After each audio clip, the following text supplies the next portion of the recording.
You've been lied to about empaths. For years, the story has been the same. Empaths are here to heal the world, to fix what is broken, to soothe what hurts, to carry the pain of others until everyone else feels better. It sounds noble, almost saintly. But what if that story is wrong? What if it's not the truth at all, but a carefully polished myth? Because here's the uncomfortable reality. No one dares to say out loud, empaths were never born to be healers. They were born to be awakeners. And the difference changes everything. Think about it. If you believe your job is to heal others, you will spend your entire life exhausted, bleeding out your energy on wounds that were never yours to begin with. You will live as a martyr, constantly pouring yourself into the bottomless cups of other people's brokenness, waiting for a thank you that never comes.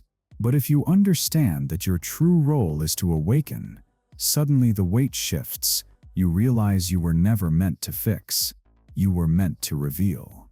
Reveal what?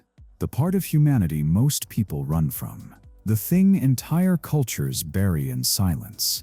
The collective shadow. Every society has one. Every family hides it. Every person carries a piece of it.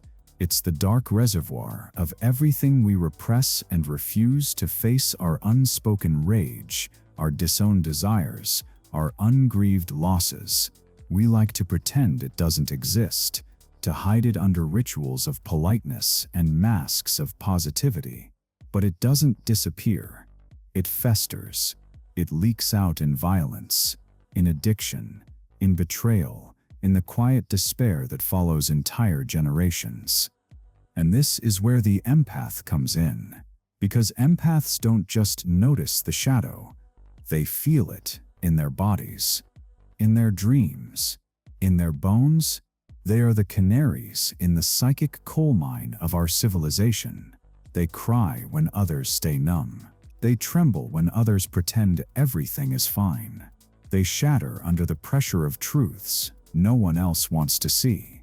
And in doing so, they expose what the culture refuses to acknowledge. That is not healing. That is revelation. And revelation is always disruptive, always uncomfortable, always dangerous to the illusions we cling to. So the question becomes, are empaths weak, broken, too sensitive for this world? Or are they carrying a hidden assignment, one that explains why they suffer so much and why society misunderstands them so completely? Because the truth is this: the empath is not a flaw of biology. They are a design of the psyche. Their permeability, their extreme sensitivity, their tendency to absorb what doesn't belong to them. These are not defects. They are functions. Archetypal functions. Universal, ancient, and profoundly misunderstood. In myth, these individuals were never praised as healers. They were feared as oracles, exiled as scapegoats, revered as visionaries. They were the ones who said the unsayable, who saw what no one else dared to see, who felt what the tribe denied. And often, they paid the price for it, ridiculed, punished, even destroyed for revealing truths others weren't ready to face. Sound familiar? If you've ever been called too much, if you've ever wondered why your body reacts so violently to other people's emotions, if you've ever carried a sorrow that makes no sense in the context of your own life, then you already know what I'm talking about. You already sense that your story as an empath doesn't fit into the tidy box the culture has built for you. And maybe that's because you were never meant to live in that box. You were meant to break it. This video isn't going to flatter you with soft words about being a natural healer. It's going to tell you the truth. The difficult, dangerous, liberating truth that your gift is not about fixing others. It's about awakening them. Awakening the world to the shadow it hides, the pain it denies, the brilliance it buries, and the mysteries it tries to forget. And yes, that path will cost you. It will cost you illusions, identities, relationships, even versions of yourself you thought you needed. But what you gain is sovereignty, power, presence. The kind of presence that doesn't rescue, doesn't absorb, doesn't fuse with suffering, but stands like a mirror and says, I see you. I do not abandon you, but I am not you. That is the empath's true role. Not healer, not savior, oracle, mirror, awakener. So if you've been living under the weight of other people's pain, if you've been told your sensitivity is weakness, if you've spent your life trying to fix what refuses to be fixed, this is your invitation to stop healing what doesn't want to be healed, and to start awakening what is finally ready to be seen. Because you were never born to heal the world. You were born to awaken it. And today, we're going to uncover why. For as long as most of us can remember, empaths have been wrapped in a comforting story. The story says they are born with a gift, a sacred ability to heal the wounds of others. The empath is the kind soul who steps into the brokenness of the world and somehow makes it better. They are painted as natural caretakers, angels walking among us, tirelessly giving until everyone around them is whole again. It sounds beautiful, inspiring, even. But like many myths, it hides a darker truth. Because if you've ever lived as an empath, you know how quickly that story becomes a trap. It starts small. You notice someone's sadness before they speak. You pick up on the tension no one else seems to feel. Without thinking, you step in to soothe it. You listen. You hold space. You pour yourself out. And for a moment, they feel better. You feel useful, maybe even proud. But the cycle repeats. Their wounds return. Their pain spills back onto you. And again, you carry it. Again, you pour yourself out. Again, you convince yourself that this is your purpose. But deep down, something doesn't add up. If you were really born to heal others, why does it never end? Why does your giving never seem to be enough? Why do you feel drained, resentful, even invisible after years of carrying what isn't yours? Why does your own body collapse under the pressure of playing doctor to the world's wounds? This is the part of the myth no one talks about. The part that leaves empaths confused and ashamed. They're told they are givers, so when giving destroys them, they assume it's their fault. They weren't strong enough. They weren't selfless enough. And so they double down, give more, carry more, heal harder, until one day they break. And in that breaking, the truth begins to whisper, maybe this wasn't the story after all. You see, myths endure because they serve a purpose, not always for the individual, but for the culture. The myth of the empath as healer serves a world addicted to comfort. It gives society a convenient role for the sensitive ones. You take our pain so we don't have to. It glorifies self-erasure. It canonizes burnout. It turns a profound archetype into free emotional labor. But the psyche doesn't lie, and the empath psyche keeps screaming, this isn't why you're here. Empaths don't come into the world to endlessly stitch wounds shut. They come to show us the wounds exist in the first place. Their gift isn't healing. It's revealing. That difference is everything. Because healing, in the way the myth tells it, means fixing. It means smoothing over. It means returning people to the illusion of comfort. But revealing tears comfort apart. It drags the hidden into the light. It exposes the collective shadow, the rage, shame, grief, and brilliance we bury. And revelation is messy. It's disruptive. It doesn't thank you or hug you afterward. It often gets you blamed, exiled, or misunderstood. That's why society prefers the healer myth. A healer makes people feel good. An awakener makes people see what they'd rather not. But here's the paradox. True healing doesn't begin until something is revealed, until pain is named, until shadow is faced, which means the very role society resists. The revealer, the awakener, is the role that makes real transformation possible. Think of it this way. A wound ignored festers. A wound hidden spreads infection. But a wound exposed can finally begin to heal. The empath is not the one who stitches it closed. They are the one who tears away the bandage we've been pretending is enough. That's why the healer story feels so seductive and yet so suffocating. It puts empaths in the wrong role. It tells them to carry burdens rather than reveal them. It convinces them to act as endless sponges when their true task is to stand as mirrors.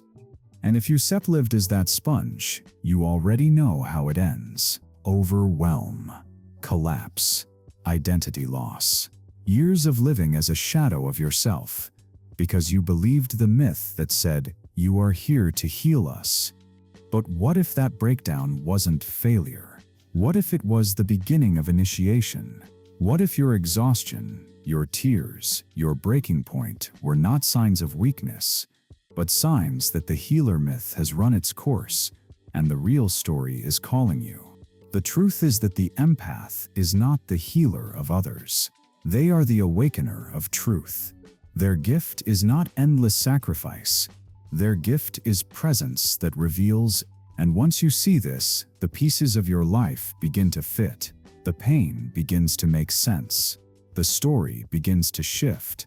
The myth of the healer is comfortable, but the reality of the awakener is liberating. And once you begin to question the myth, you start asking the real question: if I'm not here to heal, then what exactly am I here to awaken? That question is where the journey begins.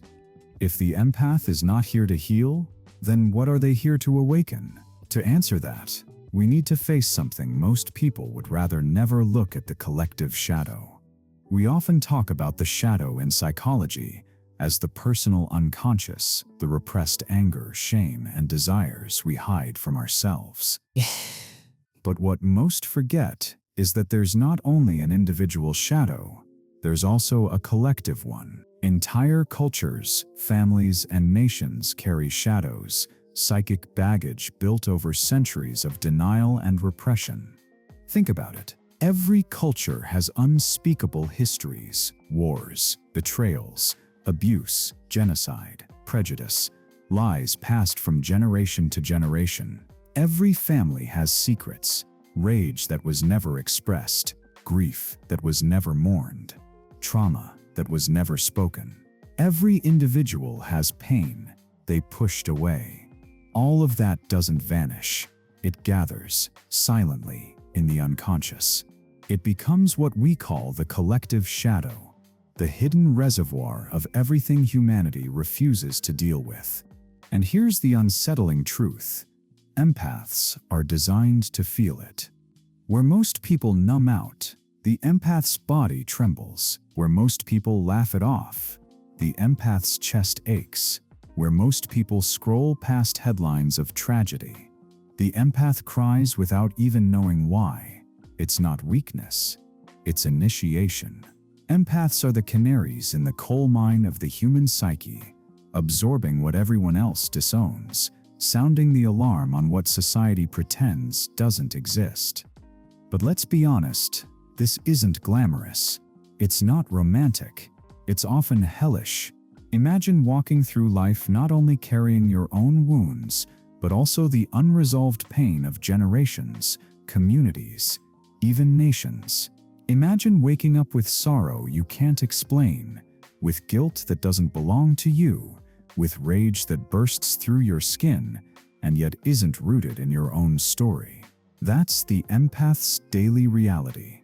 They are tuned into the collective frequency, and what they pick up is the shadow of the species. This is why the healer myth is so dangerous. It convinces empaths that all of this pain is theirs to fix. It tells them, if you feel it, it must be yours. And if it's yours, you must heal it. But the truth is different. Much of what they feel isn't theirs at all. It belongs to the collective. They are not carriers of wounds. They are mirrors of the shadow. And mirrors don't fix. Mirrors reveal. The collective shadow is vast, messy, terrifying. It contains everything we've refused to acknowledge: hatred, oppression, betrayal, violence. But here's what most miss. It also contains brilliance, untamed creativity, sacred knowledge, ecstatic joy, sexual vitality, the raw power of the human spirit that was buried because it didn't fit into polite society. Empaths don't just feel the world's sorrow, they also ache for its forgotten genius, its ecstatic truths that lie dormant under centuries of repression. This is why being an empath feels like living in two worlds at once. One moment, you're overwhelmed by grief that has no name. The next, you're electrified by a vision, a dream, a creative impulse that feels older than you are. That's the shadow speaking, not just its wounds, but its gifts. And the empath is the one sensitive enough to hear it. But make no mistake, this is a dangerous role, because when you start reflecting the shadow back to the world, people don't thank you. They resist you. They blame you. They exile you. Why? Because no one wants to see what they've spent their entire lives hiding. No one wants to admit the rage they buried, the grief they never faced, the brilliance they were too afraid to live. So instead of facing it, they call the empath too sensitive, too dramatic, broken. Yet that resistance proves the empath's importance, because nothing provokes defense more than the truth. So what exactly does the empath awaken? They awaken the shadow. They awaken the reality that we are not as pure, as innocent, as healed as we like to pretend. They awaken the ancient memories buried in our bones, the ancestral grief hidden in our bloodlines, the unspoken stories that still shape our choices. And in doing so, they invite the world into the only real path of transformation: acknowledgement. Because you cannot heal what you refuse to face. You cannot grow if you deny your darkness. You cannot integrate if you cut off half of yourself. The empath's gift is not to patch up the shadow, it's to make it visible. And once you see this clearly, the old myth begins to shatter. You realize that your sensitivity was never about fragility. It was about vision. You were never meant to be a sponge soaking up pain. You were meant to be a reflector, showing humanity its own unacknowledged depths. But this raises a new question. If empaths are archetypal mirrors, what does that make them in the bigger story of human psychology? If they are not just sensitive people, but something much older and more universal, what archetype do they actually embody? That's where we turn next. We've already stripped away the first illusion that empaths exist to heal others. We've already uncovered their true role as mirrors of the collective shadow. But to really understand why empaths are so different, why their lives so often feel unbearable, we need to zoom out. Because the empath is not just a personality type, not just a temperament, not even just a sensitive soul. They are an archetype. And archetypes are not random. They are timeless. They are universal. They are woven into the fabric of the human psyche. Think about myths and legends across cultures. There are always figures who stand on the edge of the tribe, carrying visions, feeling the invisible, reflecting what no one else dares to see. In Greek mythology, they appear as oracles who spoke truths that shook kings and toppled empires. In indigenous traditions, they are the shamans, those who feel the sickness of the community in their own bodies. In biblical stories, they are prophets, hated and exiled for saying what no one else wanted to hear. This is not coincidence. It is design. The empath archetype is what I call the wounded mirror. They are the vessel placed in the heart of the tribe to reflect its brokenness. Their gift is not chosen. It is assigned by the unconscious itself. This is why so many empaths grow up asking the same question: why am I like this? Why do I feel everything so deeply? And yet few ever ask the deeper, more terrifying question. Because here's the secret: much of what they feel is not their own. The guilt pressing on their chest, the sorrow that bleeds through their dreams, the rage they can't explain, these are echoes.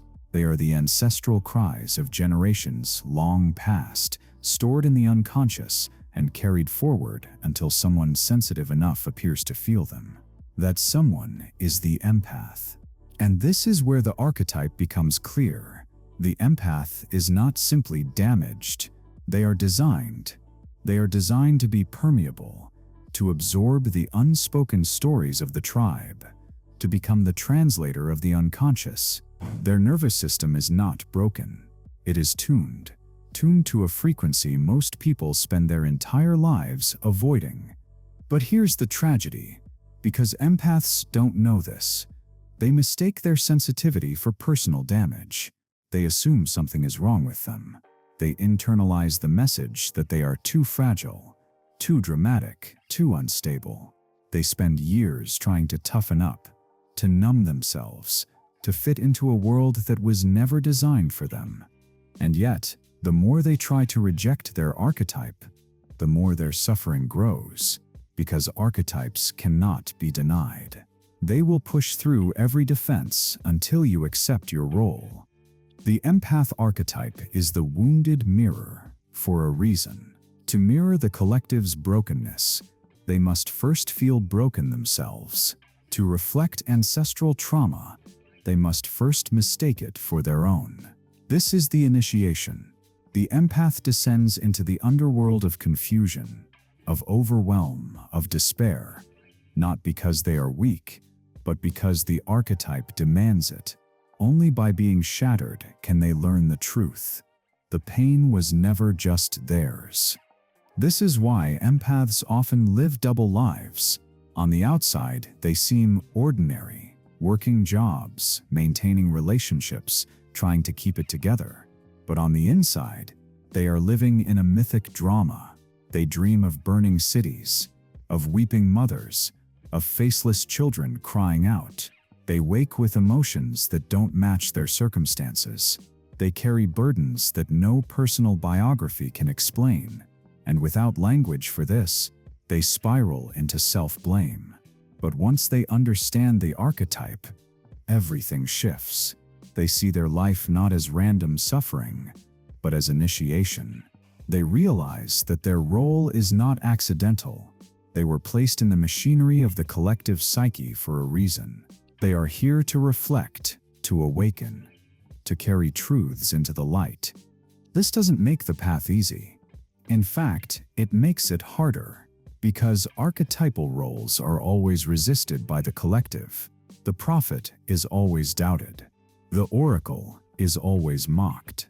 The scapegoat is always blamed. The empath will always be misunderstood until the culture is ready to face the truths they carry. But here lies the paradox. The empath's suffering is also their power. Because the very things that make them feel broken, their intensity, their overwhelm, their inability to ignore pain, are the exact qualities that make them archetypal. They are not ordinary. They are mythic.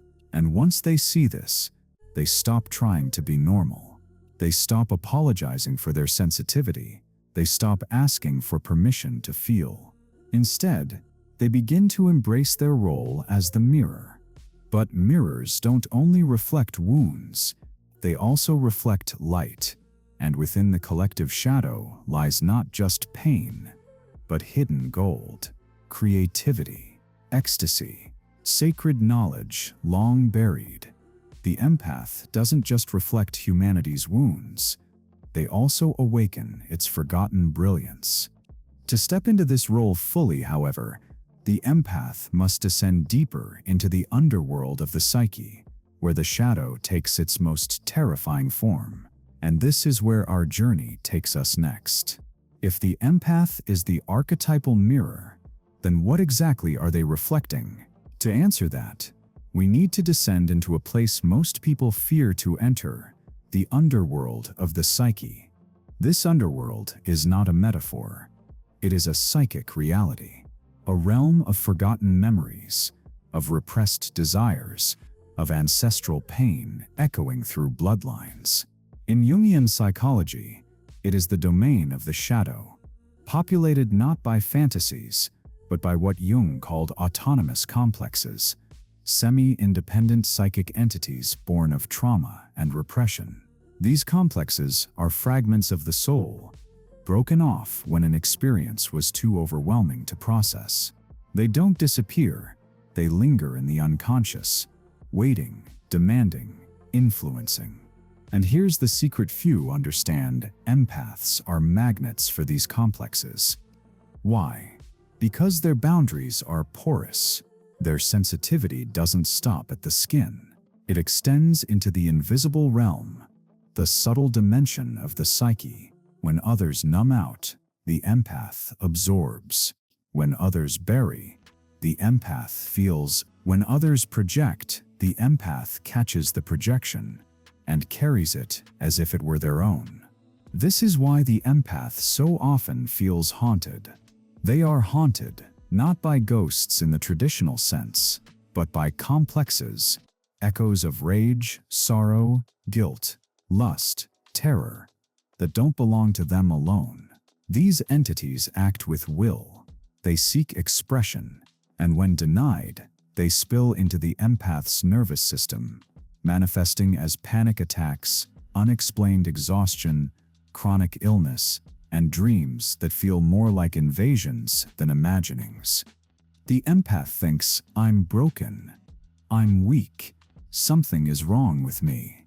But the truth is far stranger. They are not broken. They are hosting the shadow of the collective. They are carrying what others refuse to carry. To live as an empath is to live as an unwilling host. Imagine being a radio tuned to frequencies no one else hears. Imagine walking into a room and feeling the rage someone is hiding behind their smile. Imagine dreaming not of your own past, but of a city on fire centuries ago. This is the underworld of the psyche breaking through into daily life, and the empath is the doorway. But here lies the paradox. What feels like torment is also initiation. Because if the empath can endure, if they can learn to hold the darkness without collapsing, they transform, they shift from victim to alchemist. They become not just hosts of the shadow, but interpreters of it. An unawakened empath says, "I feel this pain, it must be mine." An awakening empath says, "I feel this pain, but maybe it's bigger than me." A mature empath says, "I feel this pain, I see its origin, and I can witness it without being consumed." This progression is the journey through the underworld. But let's be clear, this journey is brutal. The empath must die many small deaths, death of identity, as they realize they are not who they thought they were, death of innocence, as they see truths most people never want to face, death of the savior complex, as they learn they cannot and should not fix everyone. And yet, in every death, something ancient is reborn. The empath begins to carry ancestral memory. They become archivists of the soul, remembering what others have forgotten. Their pain is no longer meaningless suffering. It is the labor of remembrance. The underworld is not just full of horror. It also contains the gold of the psyche, hidden creativity, raw vitality, the ecstatic forces that polite society represses. When the empath learns to navigate the underworld symbolically, not personally, they discover treasures no ordinary life can offer. They learn that what seemed like madness was mystery, misunderstood, that what seemed like weakness was initiation into archetypal power. This is why myth after myth shows the hero or visionary descending into the underworld. It is never comfortable. It is never safe, but it is always necessary. because only in the depths can they retrieve what was lost. For the empath, the descent is not optional, it is archetypal design. They were built to be porous enough for the collective to seep in, yet sturdy enough not to shatter. Most crumble before they remember this, but those who endure awaken to their true role. They are not sponges. They are alchemists of shadow. They are the ones who do not run from the darkness, but transmute it. They do not heal by erasing wounds. They heal by revealing them. And so the empath who survives the underworld emerges different. They carry a presence that cannot be faked, a knowing that cannot be taught, a gravity that draws out truth wherever they go. But what happens when the empath finally stops identifying with the shadow they carry? What happens when they stop fusing with others' pain and begin to witness it with clarity? That is the moment they stop being sponges and start becoming oracles. Every empath knows the first stage of their journey. The sponge. It begins early. A parent sighs, and the child feels a knot in their stomach. A teacher raises their voice, and the student feels like they've been struck. A friend cries, and the empath cries harder. Without being asked, they carry. This is the sponge state, merging so completely with the emotions of others that you can no longer tell where you end and the world begins. For a time, it feels noble. You're praised for being caring, compassionate, attentive. People come to you because you understand. But slowly the truth creeps in. Being a sponge is not sustainable. It leaves you drained, resentful, hollow. You're drowning in emotions that don't belong to you, convinced they are yours. At this stage, the empath believes that to love means to merge, that to understand means to absorb, that to help means to bleed. But this is the trap, because absorption isn't love. It's fusion, and fusion destroys both self and other. The turning point comes when the empath reaches collapse. They can't carry anymore. They can't rescue anymore. They can't breathe under the weight of 1,000 borrowed sorrows. This is when the shift begins. This is when the sponge begins to die, and the oracle is born. What does it mean to become an oracle? It means learning to witness without merging, to stand at the edge of the abyss and say, I see you, I do not abandon you, but I am not you. It is the birth of sovereignty. In myth, the oracle is never comfortable. They stand between worlds, speaking truths no one wants to hear. They are feared as much as they are revered. Their gift is sight, not comfort. They reveal, they disturb, they awaken, and that is precisely the empath's true role. The empath who becomes an oracle no longer soaks up everything around them. They develop clarity. They feel deeply, but they no longer confuse that feeling with ownership.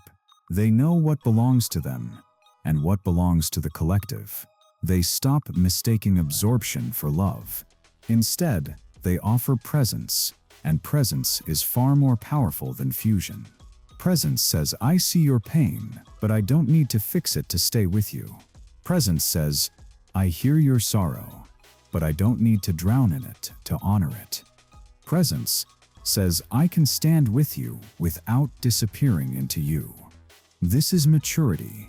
This is sovereignty. And yet the path of the oracle is not without cost. In every culture, the truth teller is resisted. The prophet is mocked. The visionary is exiled. The empath turned oracle often finds themselves misunderstood, ridiculed, even scapegoated. Because their presence reflects what others are desperate to avoid. They stir up the shadow, not by choice, but by design, and few thank them for it. But make no mistake, this resistance is proof of their power. To be ridiculed for truth is better than to be celebrated for illusion. To be rejected for seeing is better than to be praised for numbing. The oracle's pain is not misalignment. It is initiation. So how does one cross this threshold from sponge to oracle? The transition is not a single moment. It is a series of deaths. Death of identity, no longer defining yourself as the savior. Death of innocence, realizing not everyone wants to be healed. Death of idealized love, learning that fusion is not intimacy. Death of martyrdom, letting go of the belief that suffering proves your worth. And in each death, something ancient is remembered. The empath discovers that their gift was never absorption, it was perception. Their sensitivity was never weakness, it was design. Their suffering was never meaningless, it was initiation. The oracle is not afraid of their gift. They are afraid of their own power. Because once you stop being a sponge, once you stop fusing with everyone else's pain, you realize what's left: presence so strong, it transforms rooms, sight so clear it exposes illusions, truth so raw it shakes people awake. That power terrifies, and yet it is the very essence of the empath's role. From sponge to oracle, the empath steps into sovereignty. They are no longer slaves to every passing emotion. They are no longer addicted to rescuing. They are no longer martyrs. Instead, they become living mirrors. They awaken by embodying truth. But to hold this role, they must pass through another stage, the initiation of repeated deaths and rebirths. Because no oracle is born without dying many times first, and that is where the empath's story now turns. Every transformation begins with a death, not always the kind that ends a heartbeat, but the kind that ends an identity. For the empath, this is unavoidable. If they are to move from sponge to oracle, they must die again and again. At first, these deaths feel like failures. The empath who thought their purpose was to save others eventually burns out, and the collapse feels like defeat. The empath who believed love meant absorbing every ounce of another's pain reaches a breaking point, and the implosion feels like abandonment. The empath who clung to the healer myth realizes they cannot fix the world, and the shattering feels like shame. But in truth, these are not failures. They are initiations. The first death is the death of the savior complex. This is the moment the empath realizes they were never meant to be the world's endless reservoir. They see how their attempts to rescue others were often defenses against their own inner chaos. They recognize that healing without boundaries is martyrdom, not love. This realization hurts. It strips them of the identity they once wore proudly. The helper, the giver, the one who understands. And yet, in losing that identity, they make space for something truer. The second death is the death of innocence. For years, the empath wants to believe that everyone longs to be healed, that everyone wants truth, but experience teaches otherwise. Some people cling to their wounds because their pain has become their identity. Some resist awakening because illusions feel safer than reality. When the empath reflects this truth, they are not thanked, they are often attacked. The collapse of this innocence is brutal. It can feel like betrayal, but it is necessary, because only by letting go of naive hope can the empath step into clear-eyed vision. The third death is the death of idealized love. This is perhaps the most painful. Empaths often equate intimacy with fusion, believing that to love means to dissolve into the other. But over time, they see that this isn't love at all. It's self-erasure. Real intimacy requires two sovereign beings, not one person vanishing into another. To face this is heartbreaking. It means letting go of illusions about romance, friendship, even family. But it also births something greater, the capacity for true connection built on presence rather than fusion. And then there is the recurring death of identity itself.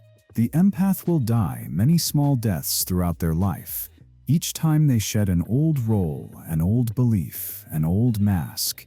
The death of the good child, the death of the rescuer, the death of the too sensitive one. Each identity falls away, and what remains is raw, frightening, luminous presence. But what follows every death? Because when an empath lets go of what they were never meant to carry, they begin to remember what was always theirs. They remember that their sensitivity is not a curse but a compass. They remember that their dreams are not random, but mythic transmissions from the collective unconscious. They remember that their pain is not just personal, it is ancestral. In this remembering, the empath steps into a deeper truth. They are soul archivists. They carry memory older than their own lifetime. They grieve for what was never grieved. They feel what was silenced centuries ago. They ache not only from their own wounds, but from the uncried tears of entire lineages. This remembrance is heavy, but it is also sacred. Here lies the paradox. What the empath fears most, the breaking, the dying, the losing of identity, is also their greatest initiation. Because each death strips away illusion, and each remembering restores truth, the empath who once thought they were broken begins to see that they are chosen, not chosen in a grandiose sense, but chosen by the psyche itself to carry what must be carried, to reflect what must be seen. And yet, this role is not about glory. It is about humility. It is about realizing, I am not here to rescue. I am here to reveal. It is about standing at the crossroads of life and death, illusion and truth, personal and collective, and choosing to serve the soul rather than the ego. This is why ancient cultures initiated their visionaries through trials of death and rebirth. The shaman was taken into the wilderness to die to their old self. The oracle was exiled until their sight sharpened. The prophet was broken by visions no one wanted to hear. Death was not punishment. It was preparation. And for the empath, the same holds true. Every collapse, every breaking point, every shattering is not the end of their story. It is the beginning of their true work. Each death strips away what was false. Each remembering restores what is eternal. The empath emerges, scarred but sovereign, no longer a sponge but a mirror, no longer a rescuer but a witness.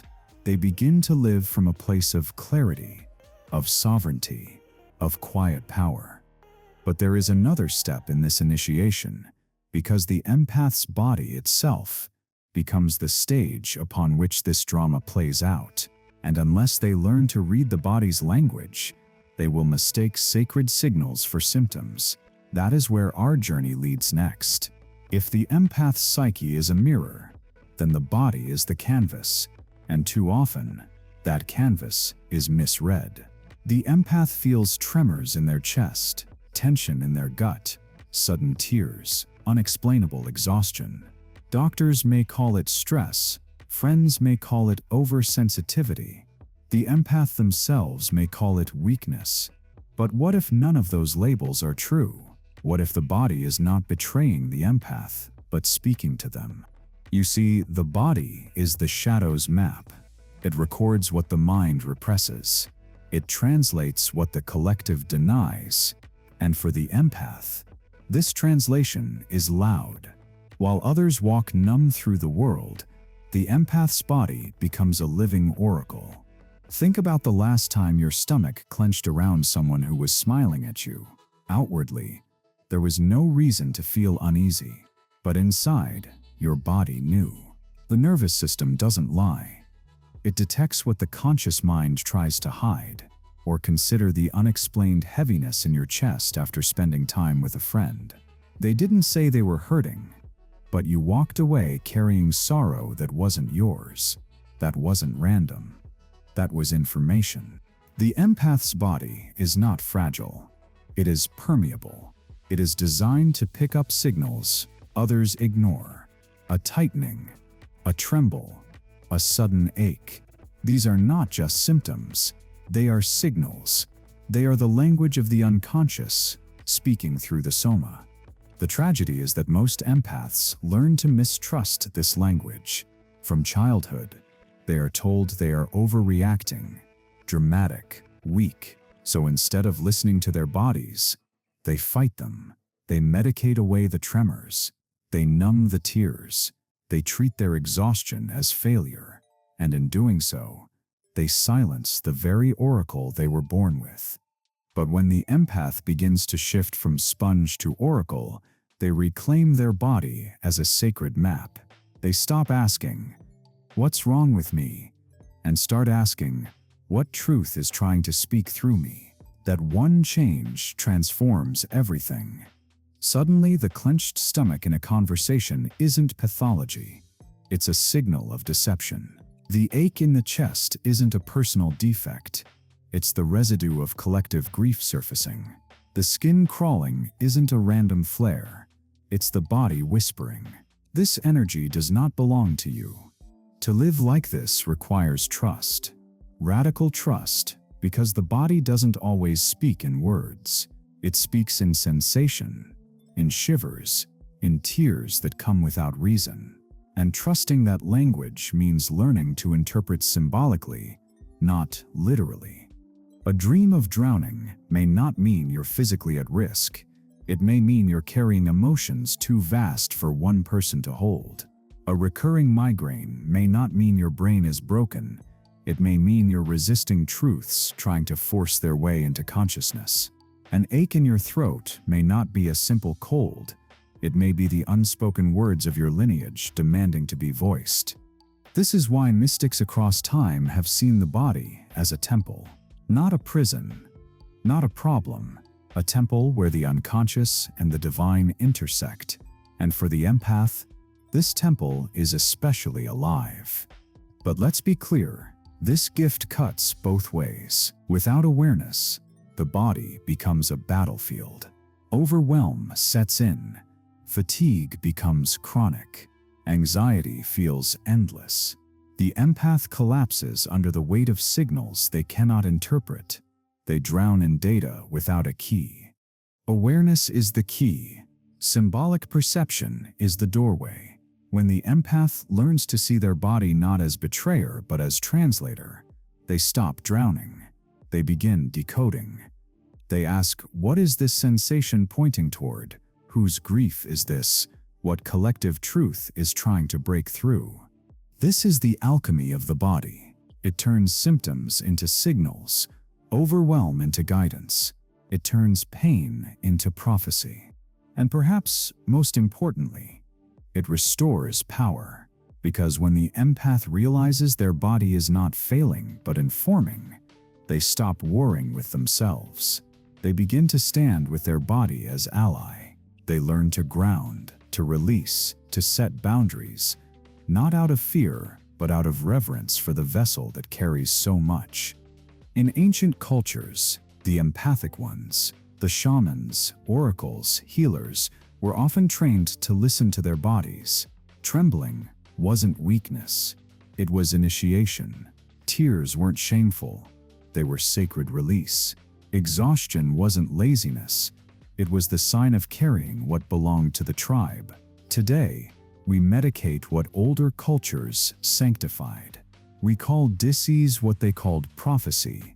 The empath's task is to reclaim that perspective, to stop treating their body as enemy, and start honoring it as oracle. Because once they do, the body stops being a battlefield. It becomes a compass. It begins to guide them, pointing toward truths buried in the collective, directing them toward what must be revealed. But of course, this guidance comes at a cost. The body that reflects truth so vividly also makes the empath a target. Because in revealing what is hidden, they disrupt the fragile illusion society depends on. They carry not just signals, but blame. They are often scapegoated, pathologized, cast out, and that exile is the next stage of the empath's journey. Every culture has a ritual for survival. Some are visible, harvests, sacrifices, ceremonies. Others are hidden. Denials, projections, silences. And one of the oldest hidden rituals is the scapegoat. The scapegoat is the one chosen to carry the sins, the failures, the shadows of the community. They are cast out, not because they are guilty, but because they are symbolic. They bear what others refuse to bear. And in our modern world, the empath often becomes that scapegoat. Think about the pattern. The empath walks into a room and feels the tension no one speaks of. Their body trembles. Their chest tightens. They name what they sense, or worse, they embody it unconsciously through tears, exhaustion, illness.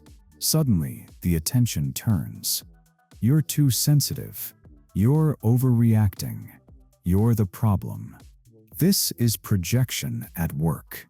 The group cannot face its own shadow, so it loads it onto the one who reflects it most clearly. The empath becomes the lightning rod, the sponge for blame, the exile who carries not just their own pain, but the unowned pain of everyone around them. And the cruelest part, the empath often believes it. Conditioned by years of being told they are fragile, dramatic, or unstable, they internalize the role of scapegoat. They think, maybe I am the problem, maybe I am too much, maybe I need to fix myself. And in doing so, they carry the shadow even more deeply. But history shows us something important. The scapegoat was never chosen for their sins. They were chosen for their visibility. They stood out. They embodied what others denied. In ritual, the scapegoat was often the most pure animal, the most innocent figure. They were loaded with the tribe's shadow precisely because they could hold it. The empath, too, is chosen by archetypal design. Their permeability, their intensity, their sight, it makes them the perfect vessel for projection. They don't seek this role, it seeks them. Yet here lies the danger. Mythology is not destiny. Just because the empath is cast as scapegoat does not mean they must remain one. The key is awareness, to see the mechanism at work, to realize I am carrying what is not mine. This shift is revolutionary, because once the empath recognizes projection, they can stop identifying with it. They can say, yes, I feel the rage, the grief, the shame, but it is not my essence. It is the shadow passing through me, seeking acknowledgement. That clarity breaks the spell. It lifts the curse of scapegoating. But this awakening does not make the empath popular. In fact, it often deepens the exile, because when the scapegoat refuses the role, the group panics. They lose their vessel. They must face their own reflection, and most would rather lose the empath than face themselves. This is why so many empaths live in a state of psychic exile. Even when physically present, they feel apart, too strange, too intense, too raw to belong. They sense the unspoken pact of unconsciousness that holds groups together, and they know at some level that their very presence threatens it. But exile is not always a curse. In myth, exile is often initiation. The prophet is driven into the desert. The visionary is cast into the wilderness. The scapegoat, once cast out, becomes sacred. Outside the walls of society, they discover truths the group cannot contain. For the empath, exile is the space where sovereignty is born. It is in solitude that they stop fusing with others. It is in silence that they hear their own soul. It is in being misunderstood that they begin to trust themselves. And here's the paradox: once the empath stops being the scapegoat, they no longer carry the sins of the community. They name them. They reveal them. They return them to their rightful owners. This is the essence of shadow work, not absorbing the collective's darkness, but reflecting it back. Release is the final step. The empath learns to feel the pain, name it, and then let it go. To refuse the role of permanent container. To realize, I was never meant to hold this forever. I was meant to reveal it and release it. That release is liberation. It is the moment the scapegoat lays down the burden and becomes oracle. No longer the vessel of unconsciousness, but the revealer of truth. And that liberation opens the door to the empath's final initiation, learning the art of release and the power of sovereignty. Every empath reaches a breaking point, a moment when they realize they cannot carry the weight of the world anymore. Their body aches from decades of absorbing sorrow that was never theirs. Their mind fractures under the strain of holding contradictions no one else will face. Their soul whispers, enough. This is where the final initiation begins. The initiation of release. For too long, the empath has mistaken empathy without boundaries for love. They have confused absorption with compassion. They have thought that to care meant to carry, but the truth is far more radical. Real compassion is not fusion. It is presence, and presence does not require suffering. It requires clarity. Release begins with one terrifying realization: this is not mine. The empath who wakes up to this truth feels as though the ground is shaking beneath them. For years, perhaps decades, they believed the rage, grief, and shame living in their body was personal. They believed they were broken, too fragile, too dramatic. But when they finally see the pattern that they have been carrying the collective shadow, they feel the burden lift. What was crushing them dissolves into perspective. Release is not avoidance. It is not denial. It is not positive thinking. Ha-tha. Release is acknowledgement, followed by sovereignty. It is the act of saying, yes, I feel this. Yes, I witness this. But it is not mine to keep. At first, this feels selfish. The empath has been conditioned to believe that letting go is abandonment. But here is the paradox. When you refuse to release, you do not heal anyone. You only drown with them. When you release, you allow truth to emerge without collapsing into it. You return responsibility to where it belongs. You honor the pain without owning it. And something extraordinary happens in this moment. The empath stops being a martyr and becomes a mirror. They stop being a sponge and become a chalice. They no longer bleed endlessly for what cannot change. Instead, they stand with strength, saying, I see you, but I am not you. I witness you, but I will not fuse with you. I honor your shadow, but I will not carry it forever. This is sovereignty, the kind of sovereignty that feels like oxygen after years of suffocation. But release is not just about boundaries with others. It is also about releasing illusions within the self. The empath must let go of the belief that their worth is measured by suffering. They must unlearn the idea that love equals sacrifice. They must dismantle the savior complex that keeps them chained to wounds that aren't theirs. Each release feels like a death. The death of old roles, old identities, old coping strategies. But in those deaths lies liberation. The empath is no longer enslaved to the unconscious of others. They are no longer defined by what they carry. They are free to live from what they are. And what they are is presence, pure, catalytic presence. When an empath reaches this stage, something changes in the way they move through the world.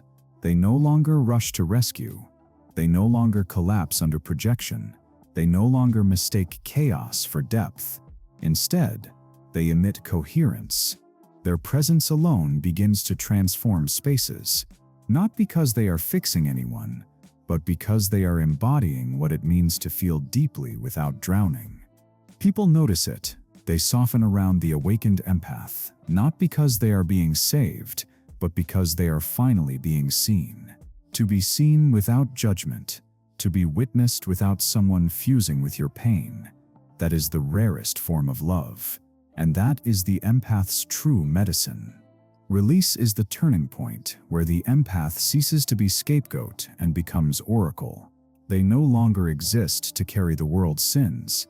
They exist to name them, reveal them, and then let them go. Their role is not to fix, but to awaken. Their presence is not about comfort, but about truth. And while society may never applaud this role, the soul does. The soul recognizes the power of the empath, who has learned to release, because only in release can the empath become fully aligned with their archetypal design. This is liberation, not the kind that makes life easy, but the kind that makes it real. The kind that frees the empath from chains of illusion and opens the door to their final purpose, awakening the collective shadow, not by absorbing it, but by revealing its gold. And this leads us to the final chapter of their journey, the empath revolution. The story we've been told about empaths is too small, too narrow, too safe. It says they are here to heal, to soothe, to absorb the wounds of the world until everyone else feels better. It paints them as eternal caregivers, selfless martyrs, fragile saints. But that story is a myth, and not the kind that liberates. It is the kind that binds. The truth is far more disruptive. Empaths are not healers. They are awakeners. Their role is not to erase pain, but to reveal it, not to fix wounds, but to name them, not to rescue, but to remind. They are mirrors of the collective shadow, vessels of ancestral memory, carriers of truths society denies, and when they awaken to this role, they ignite something larger than themselves. They ignite a revolution. But let's be clear, this is not a revolution of slogans or politics. It is not loud, flashy, or obvious. It is quiet, seismic, subterranean. It happens in living rooms, in classrooms, in late-night conversations. It happens in dreams that refuse to be forgotten. It happens in the trembling of a body that refuses to numb. The empath revolution begins whenever one person stops fusing with the pain of others and starts witnessing with clarity. Whenever one person says, "I see you, but I am not you." Whenever one person refuses to carry what is not theirs and instead reflects it back with love and sovereignty. That simple act shifts everything. Because when empaths awaken, they disturb the pact of unconsciousness that holds the world together. Every society, no matter how enlightened it appears, rests on agreements of denial. We won't talk about this grief. We won't admit this rage. We won't face this shadow. The empath's very presence threatens those agreements. They bring what is hidden into the open. They embody what has been buried. They speak truths no one else dares to name. And no, they are not thanked for it. The world resists awakening. People cling to illusions. Cultures cling to comfort. Awakening feels like death, the death of innocence, of ignorance, of false purity. And yet, without death, there is no rebirth. Without shadow, there is no integration. Without revelation, there is no healing. This is why the empath's role is so vital. They disturb so that we may awaken. But here's the paradox: in fulfilling this role, empaths themselves are liberated. Once they stop believing the healer myth, they stop drowning in endless martyrdom. Once they stop carrying what is not theirs, they reclaim their sovereignty. Once they release, they embody the very coherence the world is starving for. And their presence becomes medicine, not the kind that fixes, the kind that transforms. The awakened empath does not march into rooms demanding to heal. They simply are. They embody sensitivity without shame, perception without collapse, presence without agenda. And in their presence, others soften. Illusions crack, shadows stir, truths rise. This is revolution, not of force, but of being. You see, the empath's true work is not service in the traditional sense. It is revelation. Revelation is always disruptive. It unsettles. It destabilizes. It breaks fragile illusions. But it also liberates. It returns us to wholeness. When an empath lives aligned with this truth, they stop asking, "Am I too much? Am I broken? Am I weak?" Instead, they ask, "Am I aligned? Am I sovereign? Am I willing to stand as mirror even if it costs me approval?" That is the measure of their path. And if they choose it, they become what they were always meant to be, twilight dwellers. Those who carry dusk and dawn in their bones. Those who walk between worlds, between the conscious and unconscious, the known and the unknown, the past and the future. They are not lightworkers in the sentimental sense. They are shadow keepers, truth tellers, threshold guardians. They embody the integration of opposites. This is not comfortable work, but it is sacred. Sacred things do not ask for approval. They ask for integrity. And so the empath stands, not as healer, not as martyr, but as oracle, mirror, awakener. Their gift is not in what they do, but in what they embody. Their revolution is not measured in applause, but in presence. And that revolution is already happening. You see it in the people who refuse to numb themselves, who choose to feel even when it hurts. You see it in the ones who dream dreams too large for their personal story. You see it in those who tremble but keep standing, who weep but do not hide, who say, "Yes, I feel, yes, I see, and I will not turn away." That is the empath revolution. Not loud, but seismic. Not visible, but transformative. Not rewarded, but remembered. So, if you are an empath, hear this clearly. You were never born to heal the world. You were born to awaken it. Not through ideology, but through intimacy. Not through fixing, but through presence. Not through avoidance, but through courage. You are not too much. You are exactly what this world needs. A mirror, a chalice, a threshold, a symbol of integration in a fractured age. The question now is not whether the world is ready for you. The question is, are you ready for yourself? Are you ready to lay down the martyr's robe, to stop carrying what was never yours, to rise as the oracle you have always been? Because if you are, then your revolution begins here, with you, with your presence, with your willingness to see, to feel, to awaken. Not tomorrow, not someday, now.